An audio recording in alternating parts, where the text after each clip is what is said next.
هغه یو عالم دی چې په پاکستان بر صغیر کې خپل ځان ته راکاږي چې کوم اسلامي تحریک دی مثلا تبلیغیان دي نو دا په 1921 کې شروع شو نو دا به ختمیږي په دغه باندې دا چې ختمیږي اینډ به یې په امام مهدي باندې وي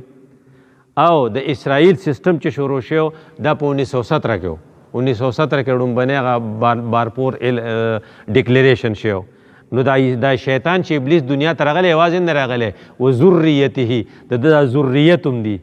نو دا ذریت یو سره کې نو د اسرائیل چې دي دا دجال ګروپ دی او دا موږ دینی تحریکونو والا چې دي دا امام مهدي ګروپ دی د دې اینډ به په امام مهدي او د دغه خلکو اینډ به په دجالي نو چې ستا سره دا غمي چې چېرته دجال ګروپ کې شامل نشم نو د دجال د بچ کېدو دپاره تا ته صورت کهف وهو په صورت کهف کې څه دي په صورت کهف کې یو وی انا جعلنا ما علی الارض زینة لها دا تا پوه کوي چې ته وال خورې نو د زینت نه به خورې زینت ښایست ته وایي ښایست ته وایي اټریکشن ته وایي چې تا دپاره پکې اټریکشن وي نو په شي کې اټریکشن دی زمین کې اټریکشن دی په زر کې اټریکشن دی او په ځن کې اټریکشن دی نو الله وی لنبلوهم ایهم احسنوا عملا انا جعلنا ما علی الارض زینة لها وانا لجاعلوها صعیدا جرزا دا به ګورئ ختمیږي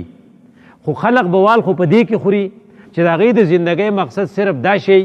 نو هغې دپاره یې قصې ورته کړي دي چې ګوره تاسو پنځه قصې دي د من دا قصه د آدم علیه السلام او د ابلیس ته نو که نه وإذ قلنا للملائکة اسجدوا لآدم فسجدوا الا ابلیس کان من الجن ګوره دا شیطانی گروپو کان من الجن ففسق عن امر ربه نو افتتخذونه دا و د اسرائیل دی ته وي افتتخذونه اولیاء من دونی تاسو دوستی د شیطان سره کوئ وهم لکم عدو دی خو تاسو تباه کوي نو څه وایي بئس للظالمین بدلا ډېر غلط الټرنیټون واغست نو د آدم علیه السلام قصه چې تاسو داسې وکئ نو دا یوه قصه یې وکړه نو مخکې دوه قصې دي دا دوه قصې د عامو خلقو دي عامو خلقو دپاره چې که ته عام سړی نو یا د اصحاب کهف نه عبرت والا اصحاب کهف څه چلو کو ظالم بادشاه پې پېښ شو بېدینه نو دوی ورسره پرزول نشو کولی نو څه شو پټ شو ته جو پټ شه ته وی چېرته به تې پټېږم وی جومات د پټېدو ځای دی او دینی تحریکونه د پټېدو ځای دی قرآن درس د پټېدو ځای دی خانه کعبه د پټېدو ځای دی یعنې دیني تحریکونو سره پناه واله دا ستا لپاره کهف دی څنګه چې هغه واغوستي او خدای بچ کړن داسې به دې خدای بچ کړي د دې وجې نه دا تا ته دا سبق درکوي چې کله د فتنې زمانه راشي نو ته د غلطو خلقو نه د ځان بچ کولو دپاره به دغه سټریټیجي استعمالې چې اصحاب کهف په شانتې کهف ته لاړ شي نو هغه زمانه کې خو هغه کهف و په دې زمانه کې به یې خو چې یا په حزب اسلامي کې شه یا په حزب الله کې شه چې څه چې تا دپاره د بچاو لار جوړه شي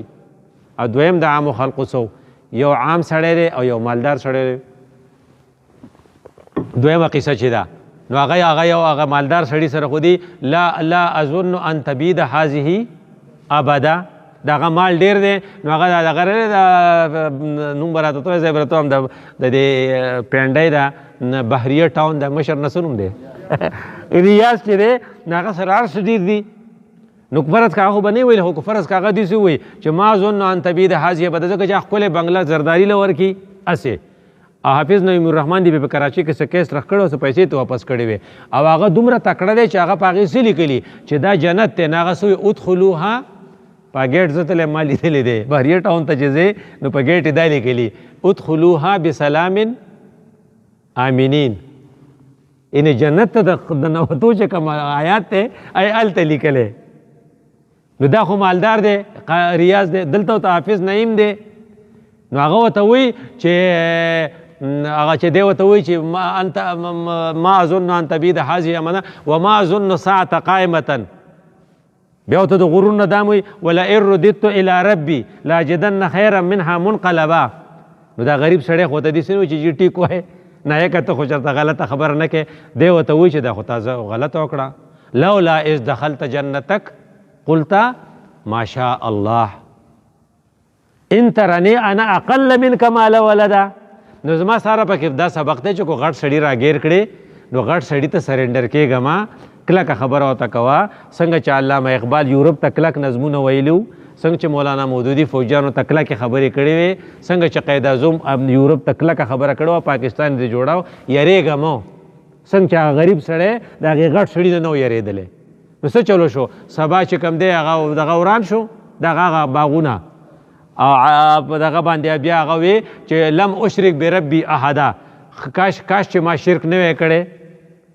نو دا دوه قصې وشوې اخر کې دوه قصې د غټو کسانو دي یو سره ذوالقرنین دی جو هغه بادشاه دی نو هغه بادشاه دی خو خپله بادشاهي د نیکۍ دپاره استعمالوي او بل یو پیغمبر دی بل سره څوک دي موسی خضر نو موسی او خضر قصه کې تا ته دا وایي چې بعضې څیزونه داسې چې په ښکاره کې نقصان وي په حقیقت کې پکې فایده نو دې حقیقت ته پکې هم ګوره اوس چې کښتۍ وله سوری کړه نو هغه ورته چې دا خو دا تا ولې دا کښتۍ سوری کړه نو هغه ته نه خبر په دې کې خیر دی نو که ستاره پاکستان کښتۍ سوری شوه کیدای چې په دې کې څه خیر وي نو هغه د بیا هغه سړی راغی هغه بنګلادیش والا بل ورځ دلته راغلي نو خدای به څه خیر راوباسي نو دې ته ګوره چې فرض که ستا ظاهري نقصان هم وشي دغه یې کارت چې جوړ کړو د حماس والا غریبان ډېر ویرېدله او دې د حمله ځکه کړې وه چې دې وی چې سعودي بل ورځ دغه کوي نو هلته دا غاړې هغه منصوبه شوې د خدای منصوبو باندې ته نه پوهېږې وی د الله منصوبې ته ګوره وی یوسف علیه السلام د مصر بادشاه کوي نو چې د دې فلسطین نه به مصر ته چا به و او ویزه به وله چا لګوله او ټیکټ به وله چا ورکاو او گاډی به کم و خو خدای پاک وله منصوبه جوړ کړي وروڼو په ډکې واچول چې دی کوی ته نارته و آیا غاړې سړي رالل چېرې دا سړی نه اوچتو او هلته یې خرڅ کو چې خرڅ کو نو هلته کې د زلیخې په ډکې واچول چې یاره دا هلک نه دغه کو هغه هلته اکلک پاتې شو جو څه شو بادشاه نه شو نو دې کې خو دا خو د خدای منصوبه وه که نه د دې د الله سکیم وي نو د الله سکیم د موسی علیه السلام سو وی موسی علیه السلام دوه کسه جنګ کوي نو دې خلاصوي نو خلاصول څه ګناه دی نو هغه یو به زور کوم ده به داسې کړی نو په څوک مري بس زمونږ داسې یو کس و هغه ارتاو شو نو دا ګاډي نه ارتاو شو نه بل ما ته یې مړی هارټ اټیک ورته شوی دی خو هسې د هارټ اټیک مریض و نو چې هارټ اټیک او سوک یو ځای شي نو ته خو به یې په سوک ورړی خو مې بي چې هارټ فیلور ورته شوی خو لکه خدای پاک هغه له هغه ښه کړه ځکه چې هغه سړي ورته وایي چې سړي خو دې ګرفتارۍ چې راغی نو واپس چې راغی نو پیغمبر و نو هغې دې ته وایي چې د خدای منصوبې چې دي چې ستا په ذهن کې وي نو وایي ما تا به څه کو وایي دا سیسټم داسې روان دی وارخطا کېږه ما خو یو کار ته وکړه یوه دا خبره چې د الله سره خپل تعلق جوړ کړه ففروا الی الله په دې وخت کې هر کار د الله د رضا دپاره کوه مکمل طور الله ته ځان سرنډر کا او یریږه مه د الله منصوبه ده چې الله تعالی په لاس انجدس کې اور لګولی شي او هغه اکټر جوړولی شي او الله تعالی بنګلادیش واپس کولی شي نو الله تعالی تعالی هم څه منصوبه جوړولی شي ځکه چې اخري انجام به یې اخري انجام کې به هر کوټې ته اسلام د نوځي امام مهدي به راځي او دجال به قتل کېږي عیسی علیه السلام به راکوزېږي او چې کوم رسول الله صلی الله علیه وسلم کوم نښې ښولې وې اینډ اف ټایم نو هغه خو اوس اخري دی ټول نه غټه نښه ده چې رسول الله اخري پیغمبر او بل نه راتو د دې نه خوا بله نښه صحیح نو هغې چې نو ورپسې بیا دا ده چې ته د صورت کهف مضامین په ذهن کې هر وخت ساته او د صورت کهف تلاوت کوه او هر وخت سوچ کوه چې چېرته د دجال لختن شي دا کم خلک چې په ګاډو کې ګیر دي دا هم دجال ګرې کړي دي ځکه دا د دجال مختلف لښکرې دي چې دوکې څوک کوي نه دوکو کاروباري دا ټول د دجل نه دی دا د هغه فوجیان دي چې چېرته ته په هغې کې شامل نه او بیا دا ده چې وی فتنې په زمانه کې ناست ولاړ نه ښه دی او د ناست نه املاس ښه دی نو چې کله فتنه شي ته پوهېږې چې په دې کې خیر نشته نو بیا مخې ته مه ځه او یو کوم مسلمان راغی که نه او ته خدای دې مکه خو لکه افغانیان په موږ پسې بیا راغله یا موږ په افغانیان پسې لاړو لکه اوس چې کومه منصوبه ده د افغانستان سره د جنګ ته به کوشش کوې چې مسلمان ورور ستا نه تکلیف ورته ونه رسي او د هغې دپاره څه دی وی حابیل قابیل څه چل کړی و وی حابیل ورته ویلو که نه لئن بسطت الی یدک لتقتلني ما انا بباسط یدی الیک که ته مې وژنې نو وروری زه خو دې نه وژنم ځکه زما سره د آخرت غم دی او زما سره ستا غم دی او چې بیا هر وخت ستا په ذهن کې دا خبره وي چې دمشق ته هم خبره ورسېده